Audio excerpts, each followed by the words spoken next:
Good evening. My name is Paul Mayhew, and I'm the host for the IGE Talks. The content of this information is the representation of IGE Talks. We discuss a wide variety of issues centering around peace and justice in the neighborhood and in the community, both local, statewide, and national. One of the ways that we do that is, we sit and have group discussions about current events and issues. Also, one of the things that make us successful is that we definitely respect each other's conversation. Now, our topic today,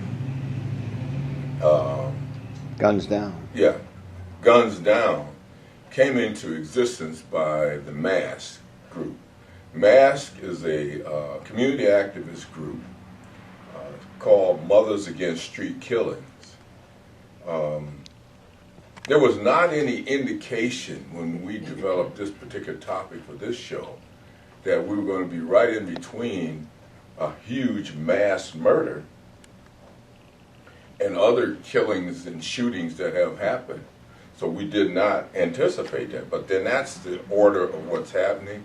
We also have our President Obama, that have chimed in on gun violence and how do we deal with guns and gun violence, and took quite an activist role just a couple of days ago in saying, after the killings that happened in Roseburg, Oregon, after that he took quite an activist role to step out and talk about it. And a lot of people say, well, you shouldn't politicize the issue.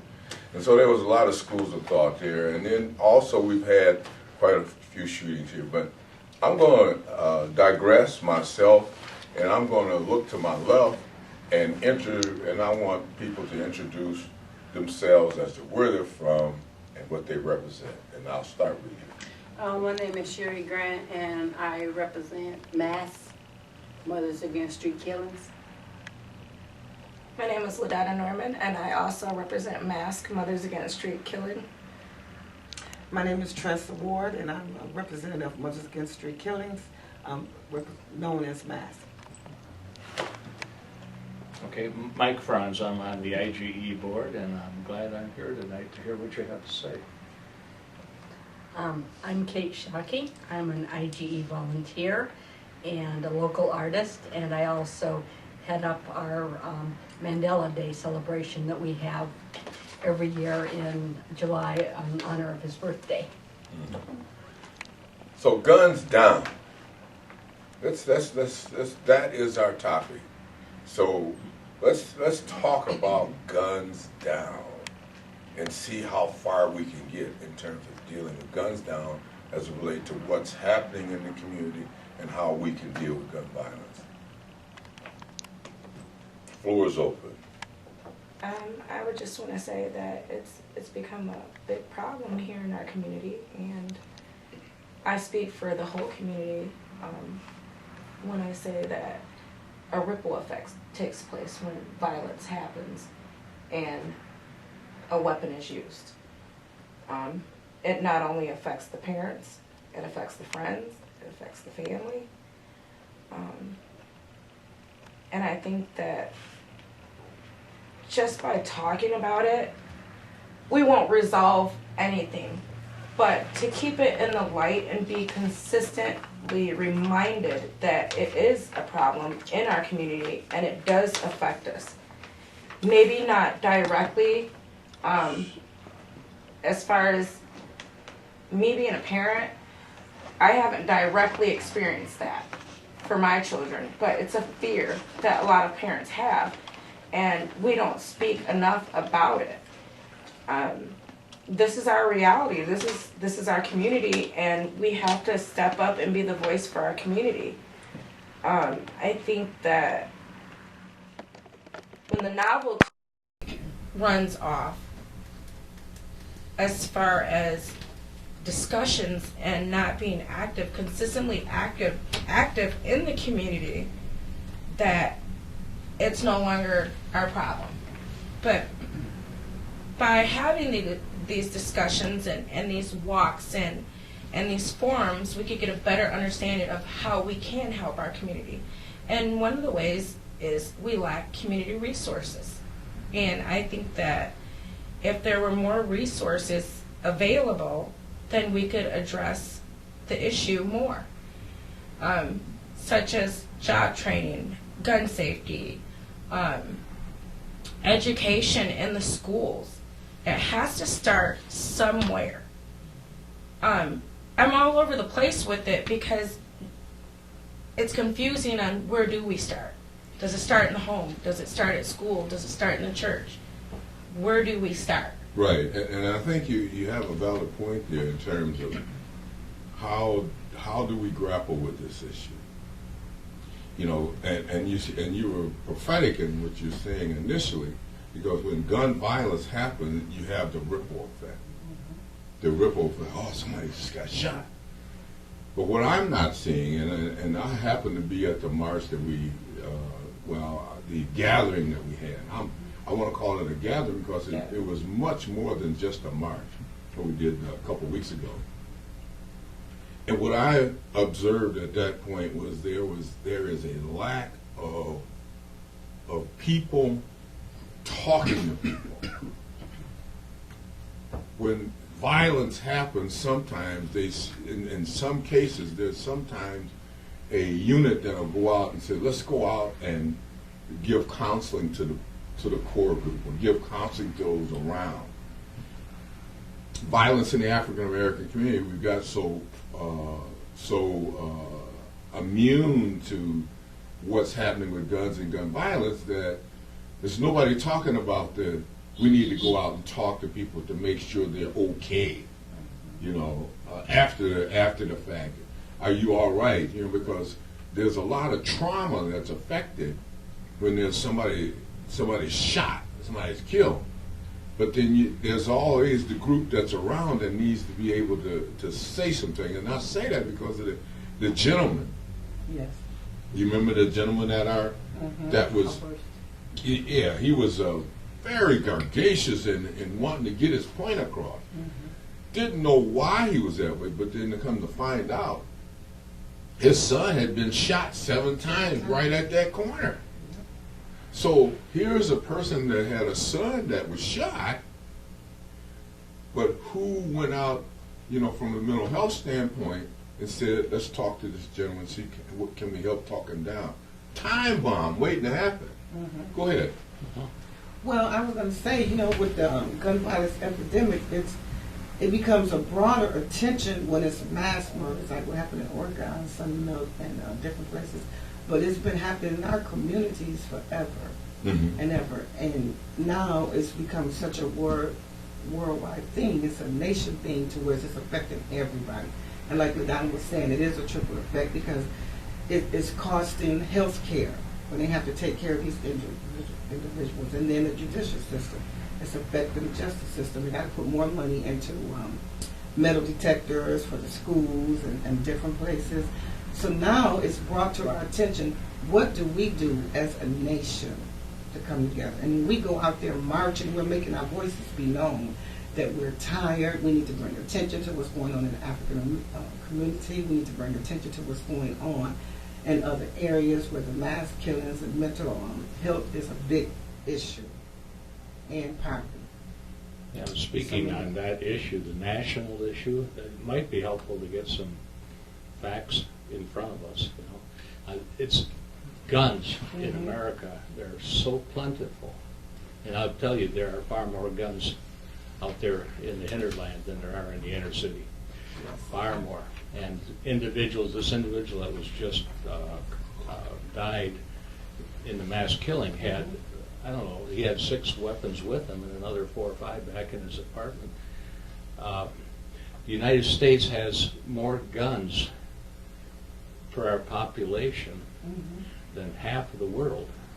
We have half of the guns of all the world that individuals have are right here in our hands. You know, we're talking about a pretty big world, right? And we're more likely to use them. We have more violent deaths by guns. The odds are incredible. If I own a gun, there's a pretty good chance that that gun is going to be used to kill my wife. These are some of the facts that come out, because a lot of the guns are used in family disputes and that kind of thing. And some of that is in the black community, but you don't own it. We have a problem in this country, and you're right, it's been around a long time, because I used to teach the community college, and my students would tell me about some of this stuff. And the guns going off in the night.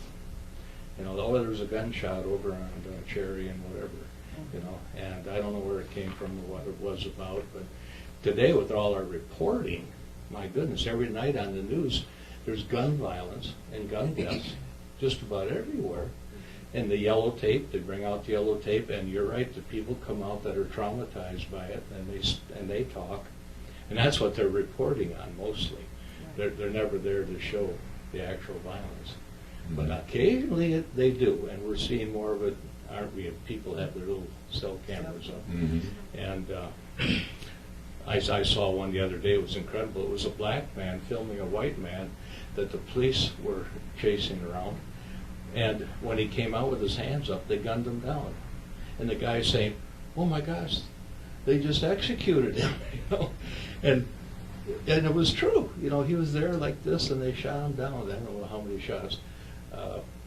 And you can see this thing just about every day. I'm going to come back to some of this later, but I just want to tell you that the problem you're having isn't just indigenous to the inner city. And it's everybody's problem. Right. And everybody's going to have to belong to the solution. Ultimately. Yeah. Also, when you're talking about statistics, Congress has stopped the NIH, the National Institute of Health, from keeping a lot of gun statistics. They're not allowed to, so that we don't really know. There are no facts, no things you can bring out, because their hands have been tied. Also, I just heard a politician from Australia who had a very sensible gun law now. They had a mass shooting several years ago, and it was very traumatic. I think it involved Muslim youth. I'm not sure the details. But this politician said that they have come up with a gun law, and he is a hunter, or he's a farmer, and he still has a gun. He uses his gun to shoot rabbits and other things on his farm, or if he has an animal that needs to be put down. But he supported the law, and their law says that first, that if you were not willing, you have to go through education in order to own a gun. You have to learn to shoot, you have to do it properly, you have to get the right credentials, and then you're allowed to keep it. People who were not willing to do that, they forced them to sell their guns to the government, but they gave them a fair price for it, so that they didn't just confiscate them, but they said either you can take the tests and you can be accredited, and the politician who was talking said that he was accredited, but that he believed in this gun law, and that he really went out on a limb with a lot of people who were surprised that he would use it, or that he would be for it. That's something like eminent domain of guns. Like in eminent domain is the situation where the government come in and say, well, we got to use your property, for something, and we're going to go and tell you that we're going to take your house, give you some money for it. Might not be what it's worth, but we're going to take it and do it. So what I heard you say, Kate, is similar to eminent domain. No, well, in this case, no, because people had a choice. If they wanted to keep their gun, they could go through the training. Right. And then they could keep the gun. Right. It was not forcibly taken. But if they were not willing to go through the training and get the proper, it would be like having a car without having a driver's license. Yeah. And just driving around without having gone through driver's training, without having passed the laws. It's a similar kind of thing, that they're not trying to take the guns away, but they're trying to make sure that people are able to use them responsibly. Right. And they did give a fair value for the ones that they confiscated. Yeah. They didn't just give them 2 cents on the dollar. Well, we had a gun buyback program here in the inner city not too many years ago, and look at all the weapons that showed up. Yeah, I remember that particular program, and what happened is, in fact, I kind of helped spearhead that particular program, and there were people that was giving up guns like they were going out of style, and we only raised a few dollars, but the amount of guns that came in, for that. And what happens is people on the side, kick in and say, well, gun buybacks are not effective. But any gun that you get off the street It is is effective. It's a life. It's a life. Yeah. We had a lady that brought a gun down to the sheriff's department, and she didn't know that gun was loaded. Oh, okay. Yeah. And woo! But still, back to our topic. Well, that's part of the topic. That's part of the I topic. think there's just somewhere in the U.S. an 11-year-old boy killed his 12-year-old brother because he was out with a couple uncles and they were left and there was a gun left on the picnic table and he picked it up. He didn't know it was loaded. Mhm. He unfortunately killed his brother. Okay, we talk about all these the guns and putting them down, but what other forms of violence would they use without the guns? Because let's be frank, guns don't kill people. People kill people. So let's imagine in this perfect world we live in that there are no guns. And then we get people with mental illness and violent behaviors and they're going to go through other forms of murdering somebody or bringing harm to another person. Then what? But you have to admit, the guns make it easier for them to do mass destruction. They do. But also, like you said earlier, there are people that have guns that use them for farming, use them for protection, use them for hunting. That, let's just say that. All right. But What would that look like if there weren't any guns and you had some mentally ill people trying to kill It's going to someone? be knives. well, let's just think about Charles Manson. He did a gruesome murder without the use of a gun. There are some people that we've read stories about where they have bunkers, hidden bunkers. What forms of violence would they use if there were no guns? They would go to another form of violence. And you have to wonder And why. then that would probably become an epidemic. And the other form of violence is unlikely to be as vicious and as successful. For instance, they say that an incredible number of teenagers, especially boys, kill themselves with guns. In communities where there are not guns, they're not successful in committing suicide. But a gun makes it really easy. And I think that we are not going to get rid of violence, and we do need to work with a lot of the mental health issues. But a gun makes it easy. A gun makes it easy to shoot a lot of people. With a knife, you've got to go one by one, and it gives people have more of a chance. But we're not even, in America, we gripe through the NRA when we talk about trigger locks, when we talk about background checks, 30-day background checks. A 30-day background check would save a gargantuan of people. Yeah. And But mental if you health could- checks. Yeah, and the mental health check. And mental health checks are because of the mental health law, and the laws of secrecy around mental health issues. It's hard to get to mental health, that whole mental health piece. But, here we are with Congress who make the laws that can't find a crack to say to people, yeah, let's have a special group that will be able to check a person, get that background check, and if you're manic depressive, or if you are any type of psychotic, then you're not going to get that gun. So are you saying that people with mental illness should not have a gun at all? Because there are people in the local gentry that do take some forms of antidepressants that still may, or that still may be able to carry a gun that doesn't have a violent history. So, I'm saying that they need to meet the qualifications. and what would you say those I qualifications don't. are? I can't say what. I those mean, can we say qualifications that just because that person takes an antidepressant or suffers from anxiety or post-traumatic stress disorder or some kind of hidden mental illness should not carry a gun, because it's about a judgment call when it comes down to it. I think there should be a professional who's able to evaluate the risk. And None of us can. I've met professionals that take antidepressant pills as well. No, but I mean, they're the ones who will know.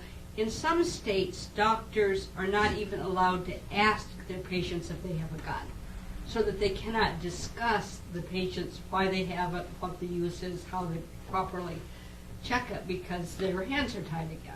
Aren't we just kind of skipping around the whole NRA's influence? I mean, they're the ones We have. they're the ones who are passing the laws saying, no, you can't ask this, no, you can't gather statistics, no, you close your eyes, and it's just, it's insane. Could I ask you a question? you know. Do you Yes. think most of the guns in the inner city that show up in these crime things are actually owned by individuals who are licensed, or do you think these are mostly illegal arms that are just Definitely, available in large numbers? And definitely, I think that 10% there probably. are more illegal guns being in the home.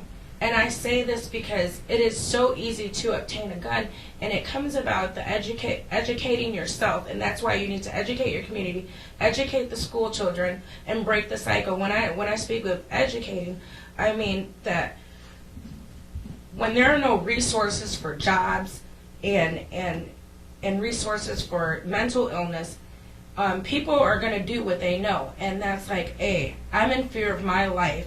I've got beef with such and such. I need a burner. Burner is code for a handgun.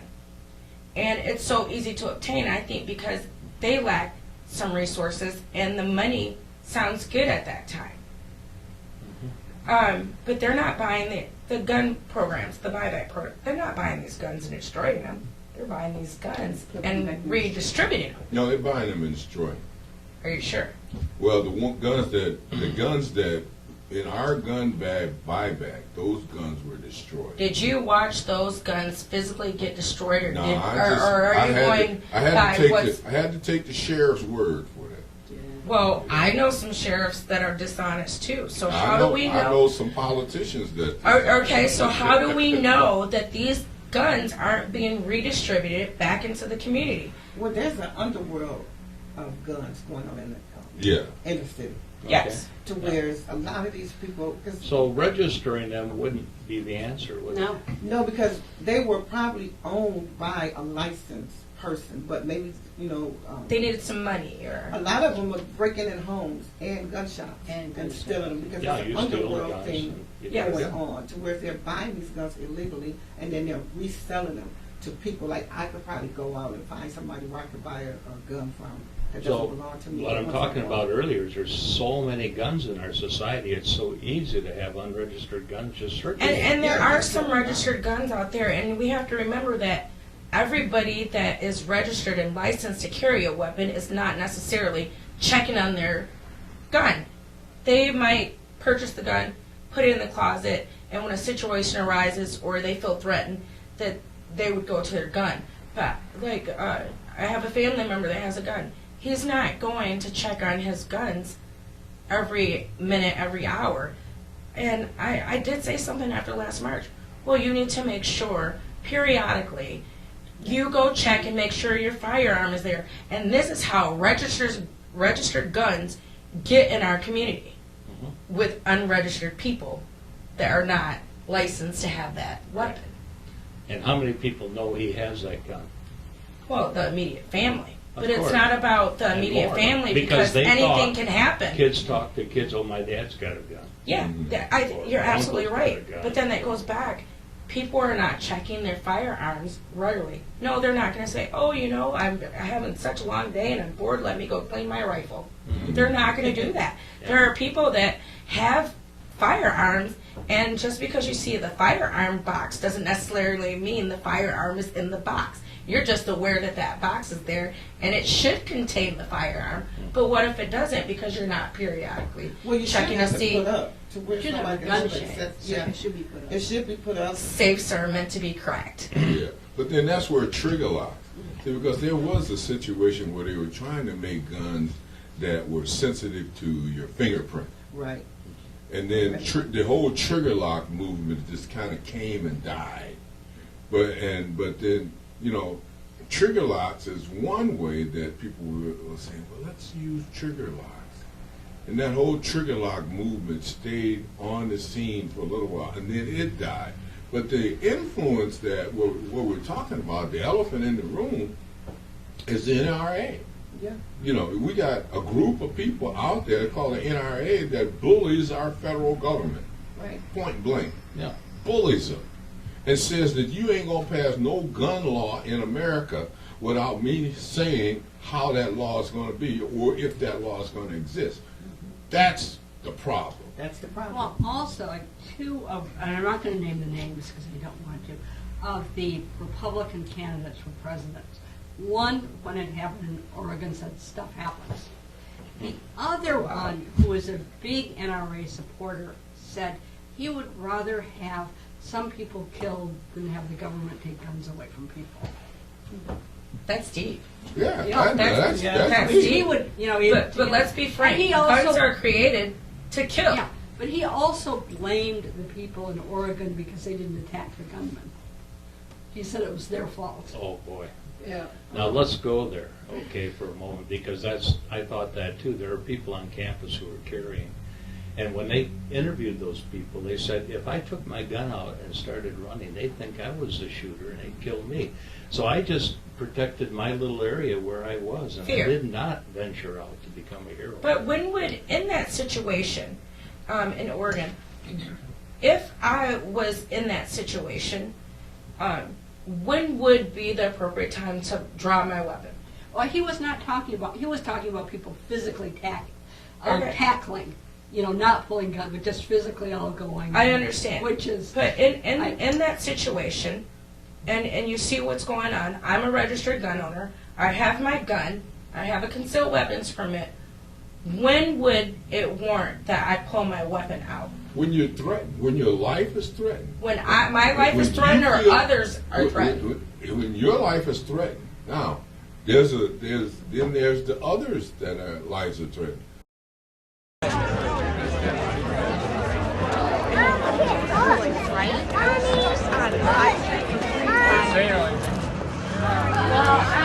Oh my goodness.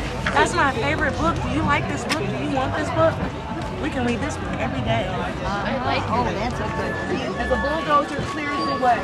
Our building project is almost done. We worked very hard today.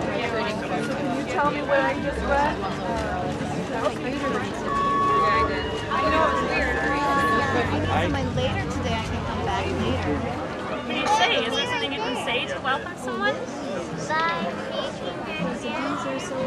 That's a great idea. So if I reach out my hand and say hello, is it easy to forgive somebody or is it sometimes hard?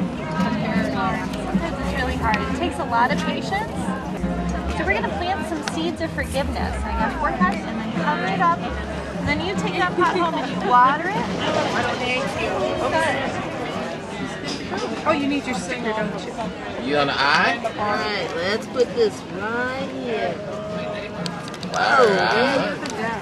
You need to go, and then you can decorate it.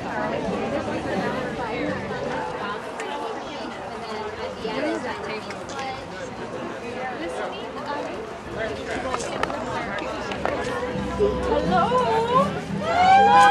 Like a watermelon, that's healthy.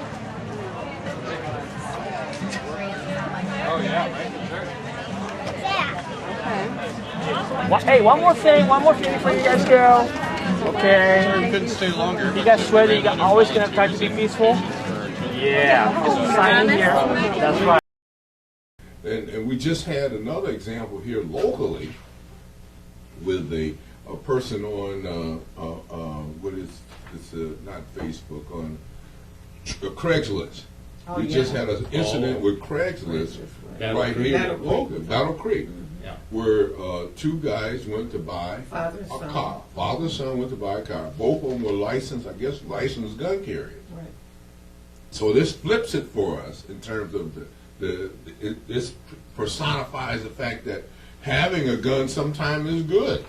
Absolutely. You know, because had these guys not had the guns, the crooks would have killed them more than likely. So they take out their guns and bop and shoot a couple crooks trying to rob them or do some danger. I think there was another incident on Franklin and Division where an individual was going to be robbed, and the fellow that was with him, the friend that was with him, was actually a licensed gun owner, and had a concealed weapons permit, and he ended up, the friend, which would be the passenger, ended up killing this young man, and he died. Nobody wins. The reality is nobody wins in the situation, whether it's in the black community, the middle class community. Nobody wins. There's always going to be a ripple effect.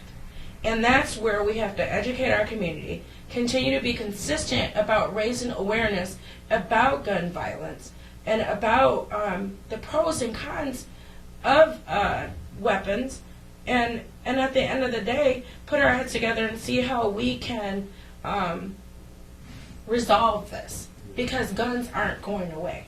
They didn't come here overnight. They're not going to leave overnight. But I think that like we've discussed, there has to be some way to begin to chip away at it. So because, like, if we are the major country in the world, look at England.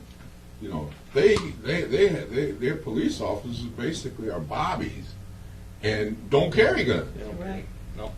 So the incidence of gun violence with police is like.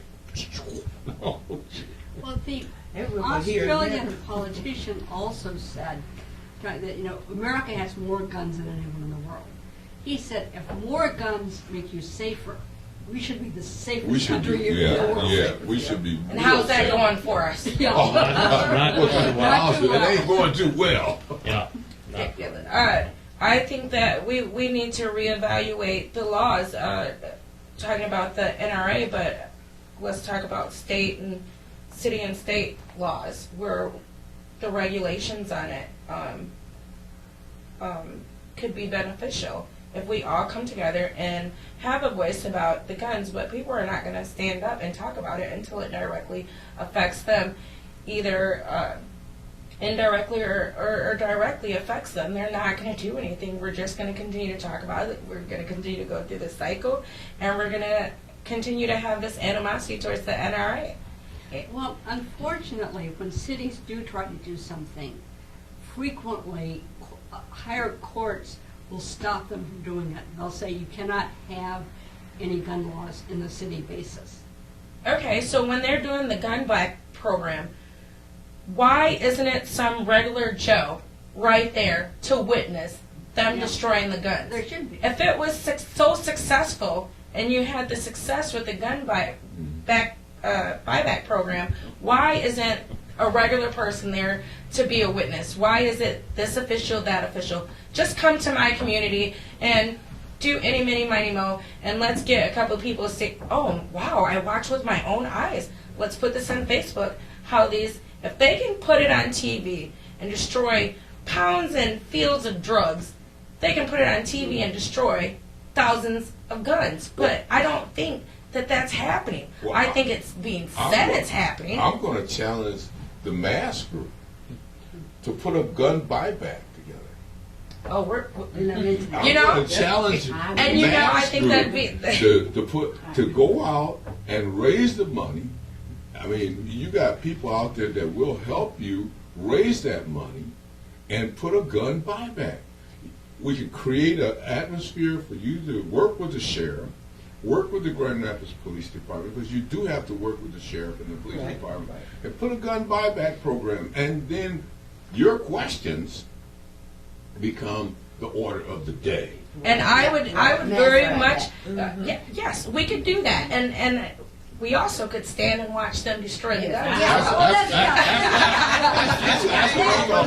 There needs to be oversight, so- so the group makes sure the guns are destroyed, because I know there have been some police and sheriff departments where they end up back on the street. Right. And so you need somebody other than just the police say, oh, we destroyed them all. You need to have somebody physically watch. I had a really and watch. We need to interesting, know that they're being destroyed. yeah, Absolutely. I had I an think that interesting would be on our next experience agenda. relative to this. Years ago, I was the bookstore operator at South High School when it closed. Uh-huh. And the last thing I was told to do was buy back books and go ship them over to Union, like we ship the kids over, you know. So the word got out there, you know, I was buying books. And I had a lot of cash in the hand too, almost had an incident, but that's neither hither nor thither. But we were buying books, and all of a sudden, books started showing up. I mean, these weren't books that were used in the classroom even, but the kids were out there, they're going through lockers, here, where's the books, where's the books? And they were bringing in junk, stuff you couldn't possibly use, you know. And I'd give them 50 cents a dollar for it, and then we'd destroy them, you know, throw them away. But the ones that we could, you know, we picked stuff and sent over to Union. But you can't believe the word went out, man, and everybody that knew where a book was, you know, all of a sudden showed up in my hands, you know. Right. Give me You some know money what for a book this. was.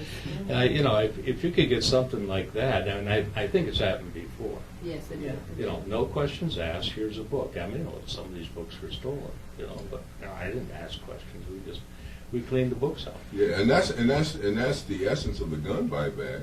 You know, you create an atmosphere where a person just can bring the gun back, no questions asked. Right. And so you have to get the cooperation of GRPD, cooperation of the local sheriff's department, which also gives you cooperation with other law enforcement.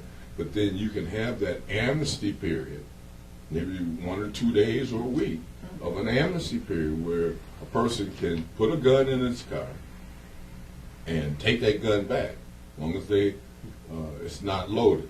And if they get stopped, and they let them know, I'm taking this gun to the buyback, and they won't get arrested, irrespective of where they got the gun from or whatever.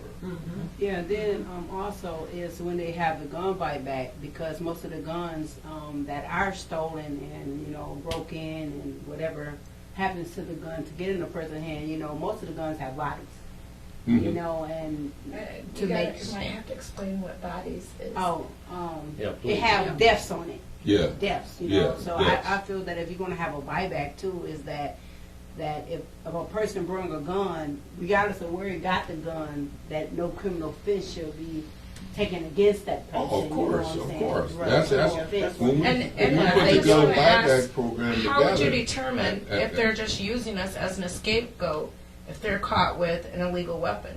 We don't want to be used as an scapegoat No, that to wouldn't not happen. have some, you know, if you have criminal intent. Mass doesn't want to have this buyback with the and it'd be safe for them to bring it as long as the gun's not loaded, okay, but what happens when it gets into the wrong hands of a criminal and he uses our organization to get out of trouble when he really needs to be prosecuted? Oh, I How do you understand determine who has good intent and who doesn't? Oh, I it's don't not think you do. you don't determine that. Right. What you do is, what happens, this is, I'm speaking a little bit from experience. What happens is you set up the system with the local police and the sheriff, and everybody agrees that there is an amnesty.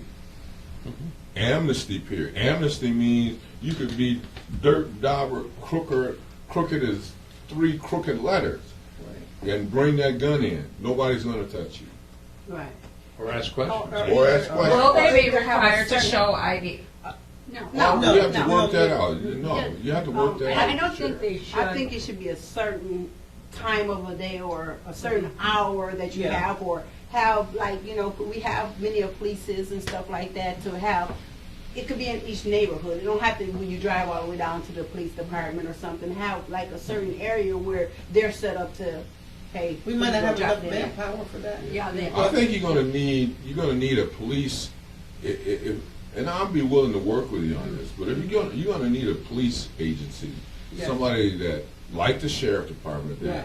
you know, when somebody come in, you got cops on hand to help, protect and serve. Right. Right. And they can also tell if it's loaded. I wouldn't know if a gun was loaded or Yeah, not. yeah. Well, Yeah. at that particular incident that we had when we were doing it, we didn't know that gun Yeah. was loaded. Have you ever handled a firearm? No. Would you ever handle a firearm? No. Why? I think if you're going to know about it, then you should. Well, I grew up without gun in a world without guns. I have some relatives, they're not my closest, who have done hunting, but my immediate family and the people nearest me have never, I don't know of many people who own guns at all. And it's never been part Well, of my I life. just think that if we're going to talk about guns and putting them down, that you should know what you're asking to be put down, honestly, and pick it up. Go and find out more about it, the mechanisms, the safeties, not just what you can read, but firsthand experience of a gun. What's how it? That doesn't seem to me to make a lot of sense. Yeah, I mean, what is that got to do with the price of what we're talking about? I guess that's what I'm exploring thoughts that if we're gonna say, the NRA this happens with this guns are. Let's find out what a gun actually. I've never shot a gun. Well, we know a gun I've never kills. shot a gun. It kills. So we don't, It kills. we don't have to It just kills. experiment with That's it. the worst thing. And I wonder sometimes. The individual that's shooting it aims it at you and bang, blows you away. Well, I would really like to know about it. Yeah. I would like to know the mechanisms, the inside, the outside, the safeties, the mechanism of a gun, and then we can put our heads together. How do we make this safer? Not just the thought. We can speak it into existence. And that's where. I don't know. And that's why I asked, have you ever shot a gun? Yeah. To speak it in existence, to find out how we can make them safer. At the end I've of the never day. shot Well, a I gun, think it's and I don't- other people know how to make them safer. I mean, me trying to go to target shoot a couple times would not add to making guns safer. Well, we're gonna have to begin to come down because I think we've been about 45 minutes. You're right, it does go quick. Once you get started, because you can. Could I add something So- I think is important here? Yes. We have an overall culture that buys into violence, from the federal government right on down. We blow up this hospital in Afghanistan, and Doctors Without Borders is forced to leave the country. I mean, they were targeted. We were going to get to the bottom of it, but some people said, "Well, they're just collateral damage. It's a Just war zone." ancillary. Yeah. Yeah, that's just ancillary. But from the top down, we have more guns and more killing power in this nation. Oh, I agree. And a willingness to use it. We've been at war constantly. I mean, that war over there has been going on for how many years? 12 years. But look, the movies you look at, you see that R rating. It isn't sex. It's violence that sells. It is. We love it. I saw a movie the other night that made me sick. I'm sitting here watching and I say, how many more people are going to die? Everyone was killed by a gun. Okay? And close up. Okay? You had to watch it happen. They had to show them. It's gory, Yeah, isn't they it? have the gory and People love that stuff. I mean, we live in a culture, and the Institute for Global Education is in its 31st year of peace education. And one of the things we have the Board of Education buys our resolution every year, puts it out there. I'm not sure it's widely read or anything. But one of them says one of the planks is to change this culture of ours from one of violence, to one of peace. And how do you do that? Well, it's got to be through education, and that's where you started tonight. Yes. We need to talk about that. Education at school, in the family, in the culture. Instead of turning on the news at night and seeing the latest gun killings, we should be seeing other things, shouldn't we? The good things that are happening. Yes. Who's going to watch this program?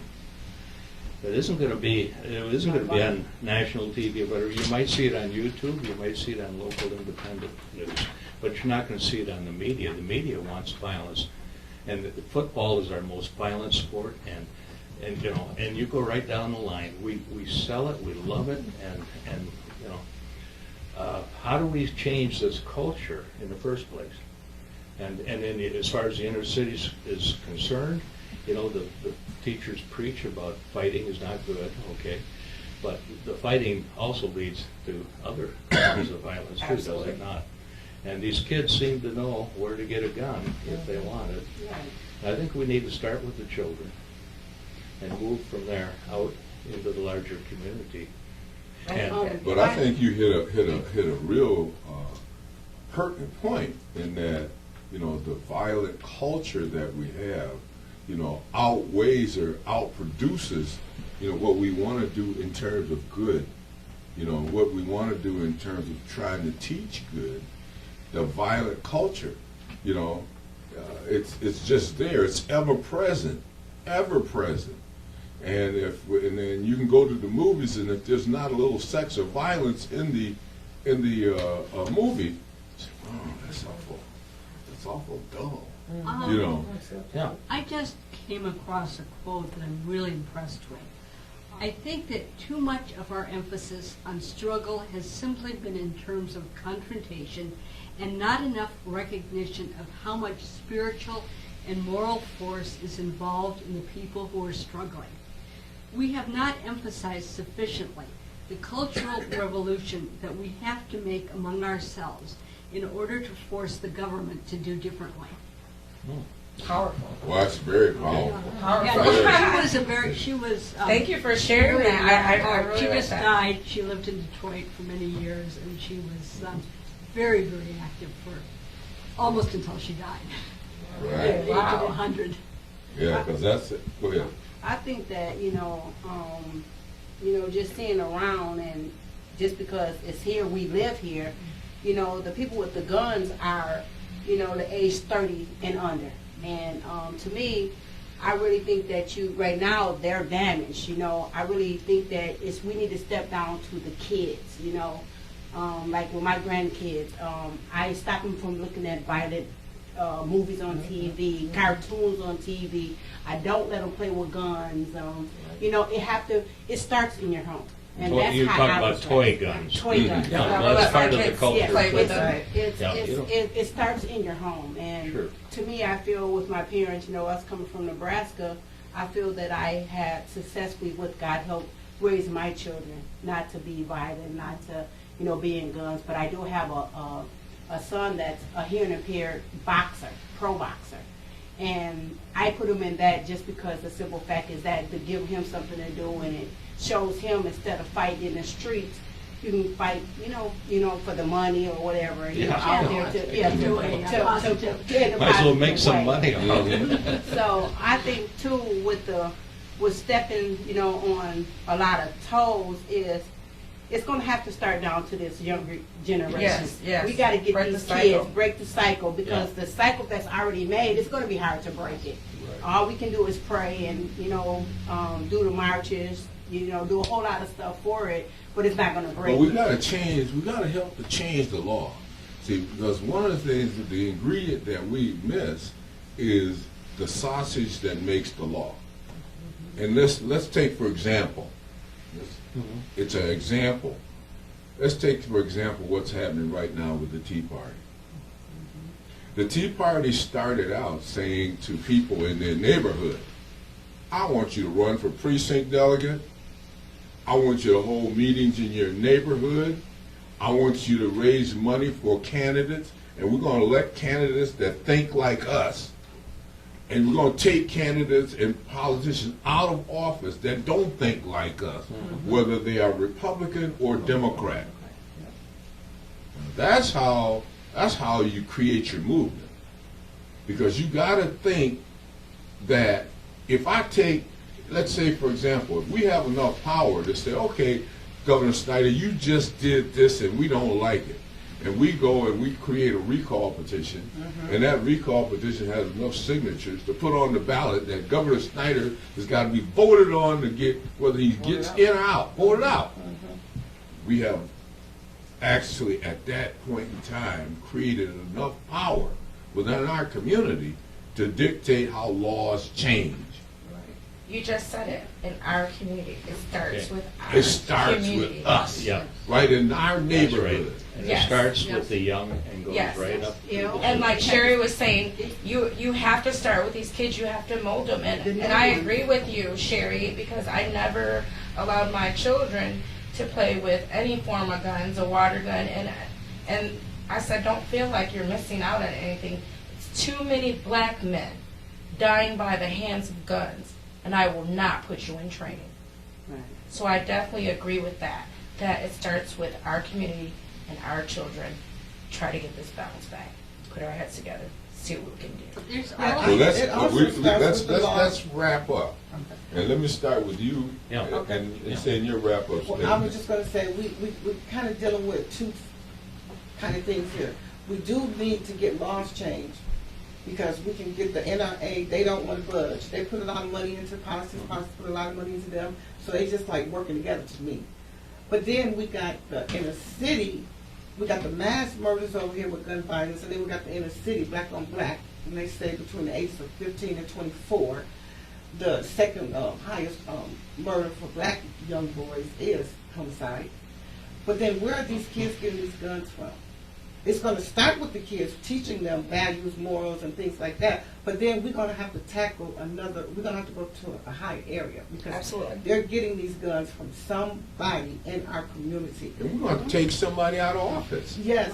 And we're going to have to also, we have to build trust in our communities where we can get people to talk and kind of like, where is this thing coming from? Because everything is being operated underground when it comes to the inner city guns. These kids Yeah. are getting guns. 10-year-olds can get hold to guns. Absolutely. I don't own a gun in my house. I have a 14-year-old grandson. He has more access to get a gun from the streets than he do me, because I don't own a gun. Yes. His mother doesn't own a gun. But we got so many kids able to get guns because Yeah. there was a movie, we talked about the violent movies. Years ago, I watched Set It Off. Y'all remember that movie? Yes. And they went to these guys In the project who housing. was running a gun, what do you want to call it? Scheme, operation. Yeah. Underground. And they were able to get all kinds of guns. Okay, so where are they? Not the ones who brought the guns from this operation, but where's this operation getting these guns from? Cross seas. Let's move to you in closing statement. I just want to say that this Black Lives Matter, and not only do Black Lives Matter, all lives matter. And at the end of the day, we all bleed the same. And something must be done about the gun violence and new laws to prevent guns getting in the wrong hands. And we're going to take you up on that offer, or that for us to organize the mask, to organize a gun back buyback program. So. Appreciate that. Yeah, I just say, to me, I don't know why I have a heart, and I always work with youth. And it's just like, to me, if you show from the bottom, and even though we have the top and it shows, it makes a ladder. To me, working with the babies and showing them, even if we, get the guns out the stores and, get all this violence out the way of these children, because every year is a new generation. And if we can't stop the generations that's higher up, let's get down here and work at this bottom. And that's how I was raised, to work with the children, because they're our next. Who's going to be the president if all these children know the same thing? And these children is learning at the age of 12 to 8 months. They getting this into their mind, So me as a grandparent raising my grandchildren, because of my daughter who passed away July 1st, I feel that's a big need to show them and direct them in the right path, and let them know no guns is not to be played with, no cartoons with violence. No, I don't want y'all looking at that. To take that away from them, I think it's more helping them than hurting them. Excellent. Mike? Oh, yeah. Well, I'm going to go right back to what I was saying earlier about education in the schools. There are alternatives to all forms of violence. And when people are equipped with the skills of conflict resolution, you know, I mean, we don't like the bullies, and we're working on that problem, you know. We don't want the guns. We don't want the fights, you know. But you've got to start right there and try to build harmony within the individual and within the group, and have safe places for people, okay? And it starts there right in the schools in the early years and in the homes, you know, because you can go home and all of a sudden you turn on this cartoon, like you say, and what are they doing? They're Glorifying beating each other over violence. the head, you know, and the guns go off and they're automatically reconstituted, you know, they're still alive. Bugs Bunny cartoons, Yeah, you know, yeah. Elmer Fudd going up and Yeah. shooting a rabbit. Man. But, you know, but kids have to know that there are alternatives. I don't think you're going to keep them from knowing that this stuff goes on. It's probably better that they know, but they know that that's not the way you solve problems, real problems with real people. So, you know, I think our education programs are one of the ways to go. Changing the laws, absolutely. You know, getting rid of the guns, yeah. Excellent, excellent. How about you, I Kate? think it's a lot more than guns. I don't know if any of you are familiar, and I hope I get his name right, Tanasi Coates, who just wrote a book, which is a letter to his 15-year-old son on violence and being black in America. And I think it's called Between Me and the World. And he also just won a MacArthur Award, Genius Grant. And his premise is that most black people, including men, are afraid for their body. They're afraid that they're going to be hurt, that they live in fear, and that sometimes they use guns and violence in order to deal with the fear which they're not able to deal with on a rational basis. And it's not the best way to deal with things, but I think he's saying that there are a lot deeper things that have to be dealt with. That guns are one of the things that comes to the surface and you see, but it's not the real problem. The real problem is making people feel safe in their homes and their environment. Every great point. Okay. What was the guy's name? So, Tanasi, I think it's Coates. C-O-A-T-E-S? I believe so. And the book, it's Between Me, I think it's Between Me and the World, it's Between Me and something. But he just won the MacArthur Genius Fellowship, one of the ones this year. Well, I just want to thank everybody for coming out and participating. Thank you for having us. And Wow. I appreciate Mass accepting the challenge to move forward in the way that we discussed, and I'm willing, and I know that we all are willing to try to put our shoulders to the wheel to help you do the gun buyback. And, Yes. I mean, I think in my estimation, you know, we sometimes people respond to symbols. We do respond to symbols. I call it symbolic interactionism, but we respond because we see a positive symbol, then we'll respond to a positive symbol. So if we throw out a positive symbol, then we're going to have people saying, man, that ain't going to work. Oh, that ain't going to work. But then we as a core group, we know that we've got to be able to begin at some point in time do something positive. So the naysayers are going to be the naysayers anyway. So we begin to create a positive hub. And I think that the direction that we're heading that way. And again, I just thank you for coming. Thank you to Mass Group for coming. Thank you to IGE Group for being here. And we shall move forward. God bless us all.